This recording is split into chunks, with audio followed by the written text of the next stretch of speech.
Imagine a world unlike anything we know today. A world that existed long before the first dinosaurs walked the Earth, some 300 million years ago. This was a planet of vast, humid swamps and colossal forests, where strange plants reached for a sky that held a vital secret. The air itself was different. It was thick, heavy, and rich with a life-giving gas.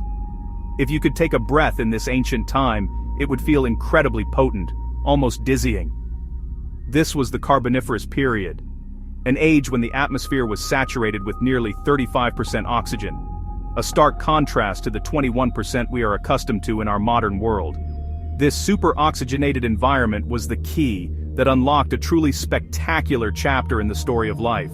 This was not a world ruled by mammals or reptiles, but by creatures that seemed drawn from the pages of fantasy or science fiction. It was the age of giants, but not the kind you might expect. The dominant life forms were arthropods, insects, scorpions, and their relatives, along with massive amphibians that lurked in the murky waters. The dense, oxygen-rich air fueled their growth to sizes that are simply impossible today. A dragonfly-like insect with the wingspan of an eagle soared through the treetops, a scorpion the size of a small dog hunted on the forest floor, and a millipede longer than a car crept through the undergrowth. This was a time when the small things of our world were the titans of theirs. This unique period lasted for a staggering 60 million years, a long and stable reign for these incredible behemoths. The forests were not filled with the flowers and broadleaf trees we know, but with giant club mosses and towering tree ferns that created a dense green canopy overhead. The ground was a carpet of decaying plant matter, slowly being compressed into the vast coal deposits that give this period its name. Life thrived in this humid, oxygen-soaked greenhouse. Every niche was filled, from the apex predators of the sky to the colossal grazers on the forest floor, each one a testament to the extraordinary possibilities that arise when the planet's chemistry changes so dramatically. The story of this era is a powerful reminder of how deeply interconnected life is with the environment that sustains it. The very air these creatures breathed was the architect of their immense scale and the source of their evolutionary success. It allowed them to overcome biological limits that constrain their modern descendants, pushing the boundaries of what was possible for an insect or an amphibian. To understand these magnificent giants, we must first understand the invisible force that made them possible. The very air they moved through, an atmosphere supercharged with the breath of life, setting the stage for the only time in Earth's history when insects truly ruled the world. So, how exactly did an abundance of oxygen lead to such astonishing gigantism? The answer lies in the fundamental way that insects and other arthropods breathe. Unlike us, they do not have lungs that efficiently draw in air and distribute oxygen through a complex circulatory system. Instead, they rely on a network of tiny tubes called tracheae. These tubes branch throughout their bodies, delivering oxygen directly to their cells. This system works perfectly well for small creatures, but it has a significant limitation. The further the oxygen has to travel down these narrow tubes, the less effective the delivery becomes. In our modern atmosphere, this physical constraint places a firm cap on how large an insect can grow. However, in the Carboniferous period, the game was entirely different. With atmospheric oxygen levels at a staggering 35%, the air was far more concentrated with this essential gas. This meant that even with the same passive tracheal system, a much greater amount of oxygen could be pushed down the tubes and diffuse into the insect's tissues. This super-efficient gas exchange effectively broke the size barrier.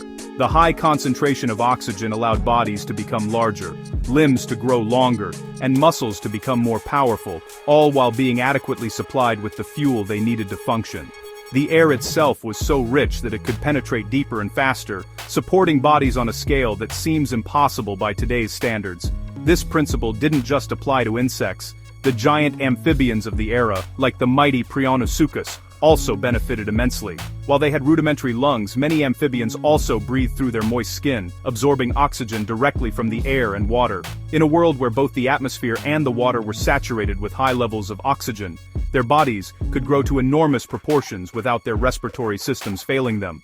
The very water they swam in was a source of abundant energy, allowing them to support massive frames and lead active predatory lifestyles that would be unsustainable for any amphibian alive today. The environment didn't just permit their size, it actively encouraged it. Ultimately, the high oxygen level was the magical ingredient that fueled this age of giants. It was a planetary cheat code that bent the rules of biology. For millions of years, this atmospheric anomaly created a unique evolutionary playground where the only way to go was up. Bigger bodies were not only possible, but they were also advantageous, leading to an arms race of gigantism among predators and prey alike. The result was a world populated by creatures that were both magnificent and monstrous, all born from a simple yet profound change in the composition of the Earth's ancient air. Lurking beneath the murky brown waters of the Carboniferous swamps was a predator of terrifying proportions, the largest amphibian ever to have lived, Prionosuchus. This creature was a true river king, an animal that perfectly embodied the gigantism of its era. Stretching up to 6 meters or about 20 feet from its snout to its tail, Prionosuchus was longer than a modern saltwater crocodile and weighed over a ton. It had a long, slender body and a flattened skull that alone could measure over 5 feet in length. Despite its fearsome, crocodile-like appearance, it was not a reptile, but a temnospondyl amphibian, a distant relative of today's salamanders and newts. The life of Prionosuchus was entirely tied to the water. Its massive body would have been cumbersome and difficult to move on land, but in the aquatic realm, it was weightless and agile. It was an ambush predator of the highest order, using the murky waters as its cloak. It would lie in wait, perfectly still, near the water's edge, with only its eyes and nostrils breaking the surface. Its name, which means saw crocodile, comes from its incredible set of teeth. Its long jaws were lined with dozens of sharp interlocking teeth, perfectly designed for snapping shut on slippery prey. Anything that ventured too close, from large fish to other amphibians, would have stood little chance against its powerful bite. The secret to its immense size was, once again, the oxygen-rich environment. As an amphibian, Prionosuchus likely absorbed a great deal of oxygen through its skin, in addition to using its simple lungs. The high oxygen concentrations in both the air and the water meant that its body could be generously supplied with the fuel it needed to power its huge muscles and sustain its massive frame. Unlike modern amphibians, which are limited by the inefficiency of skin respiration, Prionosuchus thrived. The very water it lived in was a life-giving soup, allowing it to grow to a scale that no amphibian has reached since, making it the undisputed apex predator of its aquatic domain. Imagine the scene. A smaller, thirsty land animal cautiously approaches the edge of a murky swamp. The water is still, reflecting the giant ferns and hazy sky above. Suddenly, the surface explodes as the massive jaws of Prionosuchus erupt from the depths. The attack is swift, powerful, and final. This was the daily reality in the world of Prionosuchus, a creature that pushed the amphibian body plan to its absolute limit. It was a testament to how the unique conditions of the Carboniferous could create a monster that was part reptile in form, but pure amphibian in nature, a true king of the ancient waterways. Long before the skies were claimed by pterosaurs, birds, or bats, they were ruled by an insect of breathtaking size. This was Meganeuropsis, a primitive griffinfly that holds the title of the largest insect to have ever existed. Living around 290 million years ago, this aerial titan was a sight to behold. It boasted a wingspan of up to 75 centimeters, or 30 inches, which is comparable to that of a modern crow or a small eagle. Its body was robust and powerful, and it could weigh up to 150 grams. To see one of these giants gliding through the canopy of a Carboniferous forest would have been both awe-inspiring and terrifying. A true master of the prehistoric air, Meganeuropsis was a formidable predator. It possessed enormous compound eyes, giving it a near 360-degree field of vision, perfect for spotting movement from above. Its 6 legs were covered in sharp spines, not for walking, but for snatching prey out of the air. It would patrol the skies, hunting other large insects and perhaps even small amphibians or reptiles that strayed into the open. Like a hawk, it would dive down, grab its victim with its spiny legs, and likely consume it while still in flight. It was the undisputed apex predator of the air, a swift and efficient hunter that faced no serious competition in its domain. The flight of such a massive insect was only possible due to 2 key factors of the era: the high oxygen, and the dense air. The 35% oxygen atmosphere supercharged its muscles, providing the immense power needed to beat its giant wings and keep its heavy body aloft. Furthermore, the denser air provided more lift, much like how it's easier for a kite to fly on a windy day. These conditions created a perfect storm for aerial gigantism, allowing Meganeuropsis to evolve to a scale that would be physically impossible in today's thinner, less oxygenated atmosphere. A modern dragonfly simply could not get enough oxygen or lift to support such a large body. However, life as a giant flying insect came with its own unique challenges. The sheer effort of flying would have generated an enormous amount of body heat. Meganeuropsis was constantly at risk of overheating as it powered through the dense, humid air. It had to balance the need to hunt with the need to regulate its body temperature, perhaps by alternating between powerful bursts of flight and long gliding descents to cool down. Its reign was a spectacular, high-energy affair, a life lived on the edge in the warm, thick air of a world that belonged to giants.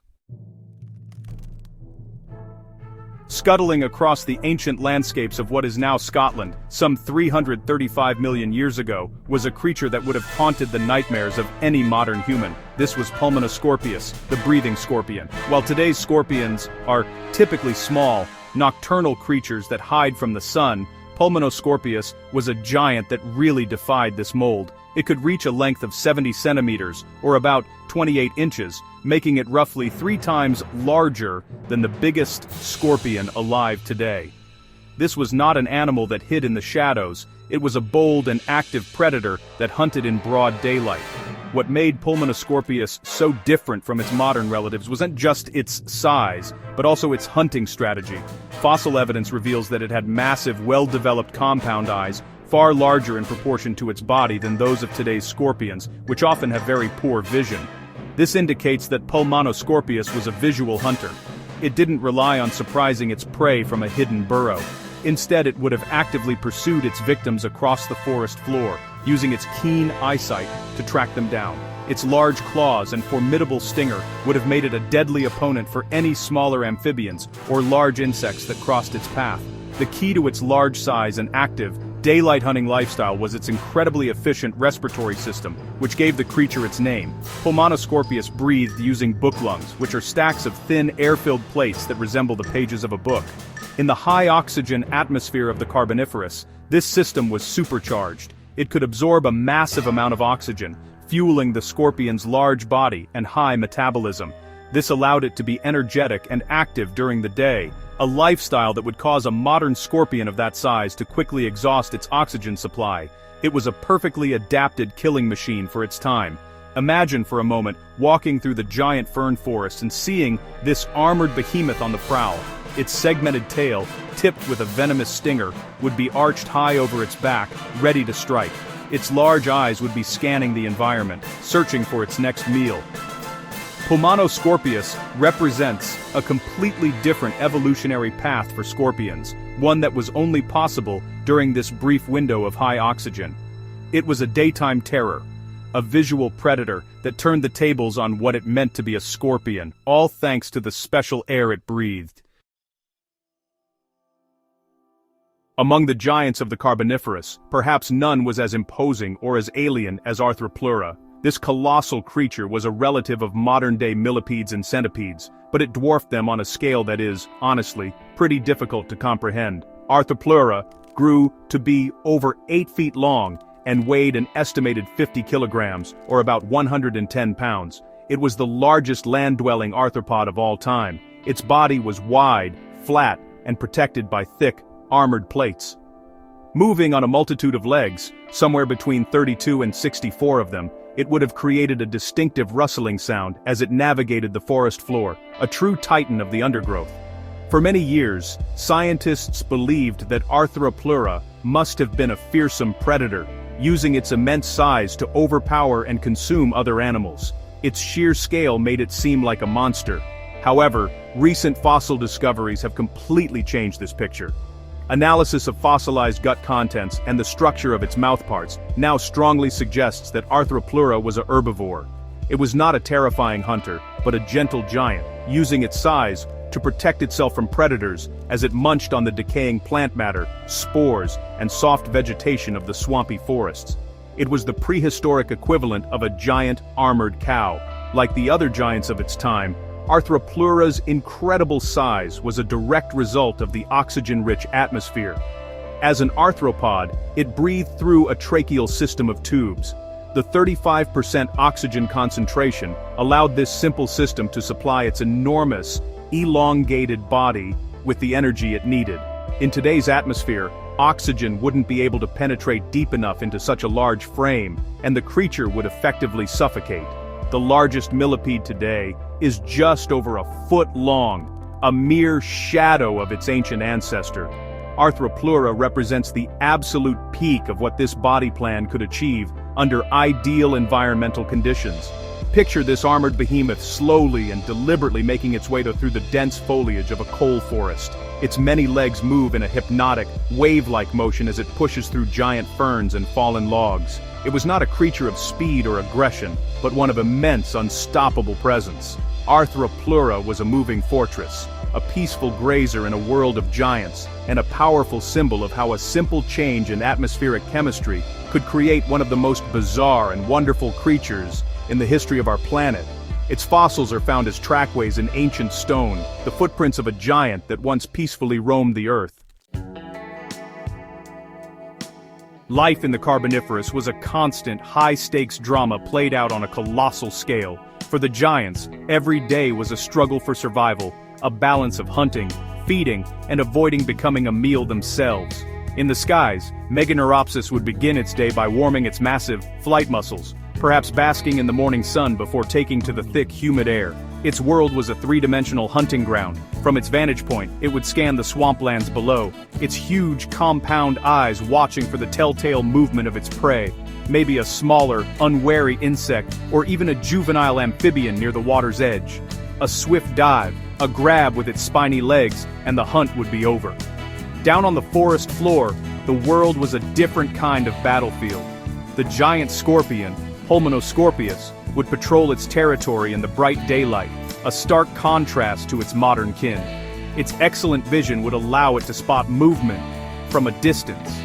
It might stalk a large, cockroach-like insect, or a small lizard-like amphibian, closing the distance before lunging forward with its powerful claws. A struggle might ensue, but the scorpion's venomous stinger would be the ultimate decider. Nearby, the giant millipede Arthropleura would move at a much slower pace, its armored body providing ample protection as it foraged for nutritious rotting plants and spores, unconcerned with the drama of the hunt unfolding around it. Beneath the surface of the swamps and rivers, another world of predation existed. The colossal amphibian Prionosuchus would spend most of its day in quiet, patient ambush. Floating motionlessly in the murky water, it was nearly invisible to the creatures on the land. Its strategy was one of pure energy conservation. It would wait for hours, if necessary, for the perfect moment to strike. When a thirsty animal came to drink or a large fish swam too close, the amphibian would explode into action with a speed that defied its massive size. Its saw-like teeth would ensure that once captured, there was no escape. This entire ecosystem was powered by the supercharged atmosphere.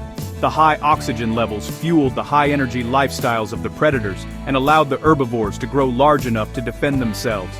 But this world was not without its dangers. A misstep for a land creature could mean an attack from the water. A moment of inattention in the air could make a hunter the hunted.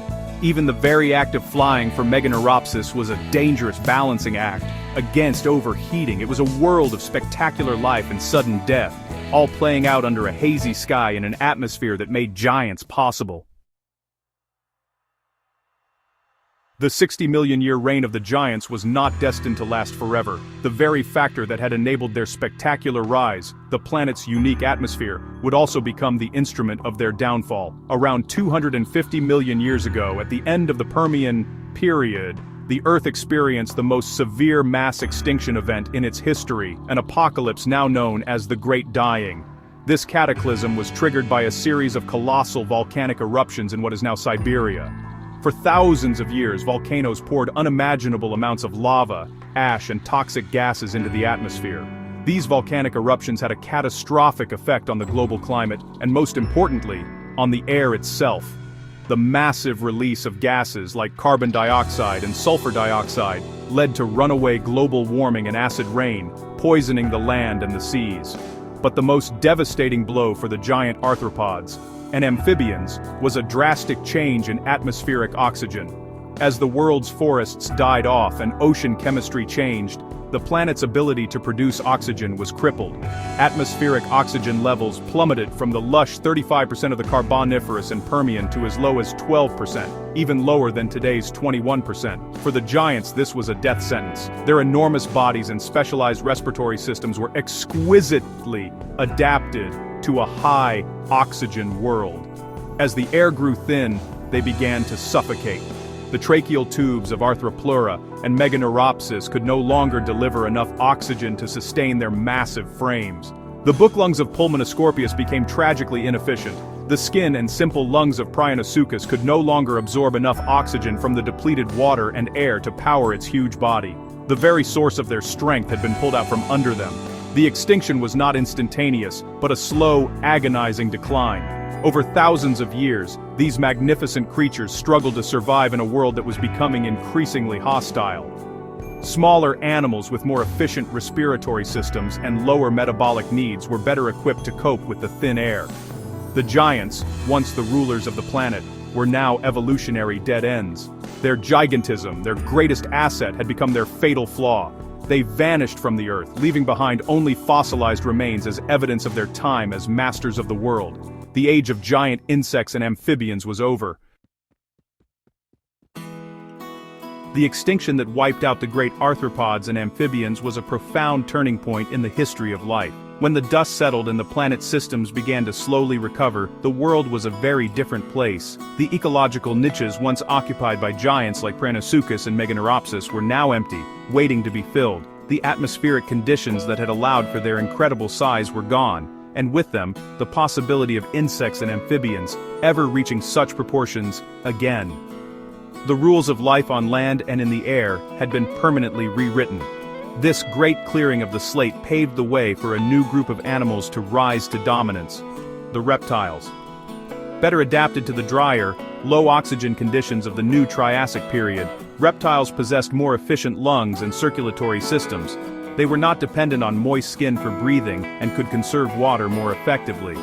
In the wake of the Permian extinction, they diversified rapidly, evolving into a stunning array of forms that would eventually lead to the dawn of a new era, the age of dinosaurs. The fall of the insect giants was the catalyst for the rise of the reptilian giants. Today we live in a world where insects are small and amphibians are modest in size. Their modern forms are constrained by the 21% oxygen in our atmosphere, a biological limit that their ancient ancestors shattered.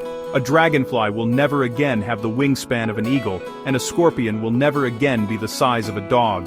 The story of the Carboniferous giants serves as a powerful illustration of how deeply life is shaped by the chemistry of the planet.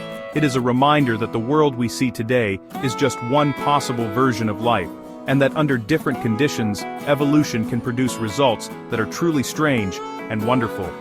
When we look at a dragonfly zipping over a pond, or a millipede crawling on the forest floor, we are seeing the distant, miniaturized echoes of these lost titans.